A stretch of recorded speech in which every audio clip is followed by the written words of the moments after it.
Vishnu sir ಸಮಾಧಿ ಒಟ್ಟಿಗೆ ಏನು ನಡೀತೋ ನಡಿಬಾರ್ದಿತ್ತು ಅನ್ನೋದಕ್ಕಿಂತ ಹೆಚ್ಚಾಗಿ ಒಂದೊಂದು ಅರ್ಥ ಬಹಳ ಚೆನ್ನಾಗಿ ಮಾಡ್ಕೋಬಹುದು ಇಲ್ಲಿ.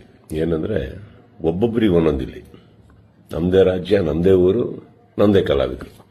ಸೊ ಹೀಗಿರ್ಬೇಕಾದ್ರೆ ನಾನೆಲ್ಲ ಅಭಿಮಾನಿಗಳಲ್ಲಿ ಕೇಳ್ಕೊಳ್ಳೋದು ಒಂದೇನೆ, ಇನ್ನು ನಾವು ಓಡಾಡಿದ್ದಾಯ್ತು, ನೀವುಗಳು ಓಡಾಡಿದ್ದಾಯ್ತು, ಎಲ್ಲರಲ್ಲೂ ಮನವಿ ಮಾಡ್ಕೊಂಡಿದ್ದಾಯ್ತು, ದಯವಿಟ್ಟು ಇದನ್ನ ಮಾಡಿಕೊಡಿ, ಸ್ವಲ್ಪ ನೋಡಿ. ಯಾಕಂದ್ರೆ ಒಂದು ಅಳಿಲ್ ಶಕ್ತಿ ಬೇಕಾಗಿತ್ತು ಇದನ್ನ, ಈ ಸಮಾಧಿನ ಉಳಿಸ್ಕೊಳ್ಳೋದಕ್ಕೆ.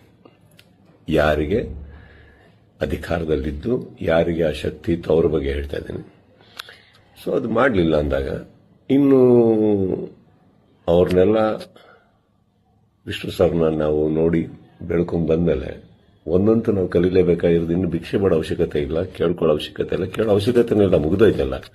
ಮಾಡಾಗಿದೆ, ಮಾಡಬೇಕು ಅಂತ ಇದ್ದಿದ್ರೆ ಇಷ್ಟೊತ್ತಿಗೆ ಮಾಡಿರೋರು. ಮಾಡಿಲ್ಲ ಅಂದಮೇಲೆ ಎಲ್ಲರೂ ಒಂದು ಅರ್ಥ ಮಾಡ್ಕೊಳ್ಳಿ, ಯಾರು ಏನು ಹೇಗೆ ಎತ್ತಿಟ್ರು ಇದು ನಾವೇ ಅಂತ ತೋರಿಸ್ಕೊಟ್ಟಾಗಿದೆ. ಇನ್ನಿದ್ರಲ್ಲಿ ನೀವು ಅರ್ಥ ಮಾಡ್ಕೊಳ್ಳೋಕೆ ಎಷ್ಟಿದೆ ಅರ್ಥ ಮಾಡ್ಕೊಂಡ್ಬಿಟ್ಟು ಇನ್ನು ನಾವೇನು ಮಾಡಬೇಕು ಅಂತ ನೋಡೋಣ.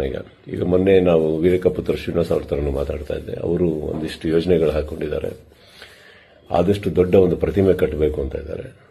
ಅದನ್ನು ಮಾಡೋಣ, ಬೆಟರ್ ಅಲ್ಲ? ಅದನ್ನು ಮಾಡೋಕ್ಕೆ ನನ್ನ ಸಂಪೂರ್ಣ ನಾನೇನು ಮಾಡಬೇಕು ಖಂಡಿತ ನನ್ನ ಕಡೆಯಿಂದ ನಾನು ಮಾಡೇ ಮಾಡ್ತೀನಿ.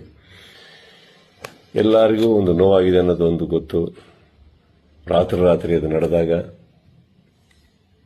ಹೇಳಿತನವೂ ಹೌದು, ಮಾಡಿದವ್ರದ್ದು ಬಿಡಿ. ಆ್ಯಂಡ್ ನೋವಾಗುತ್ತೆ, ಬಿಟ್ಟಾಕಿ, ಈಗೇನು ಪ್ರಾಬ್ಲಮ್ ಇಲ್ಲ.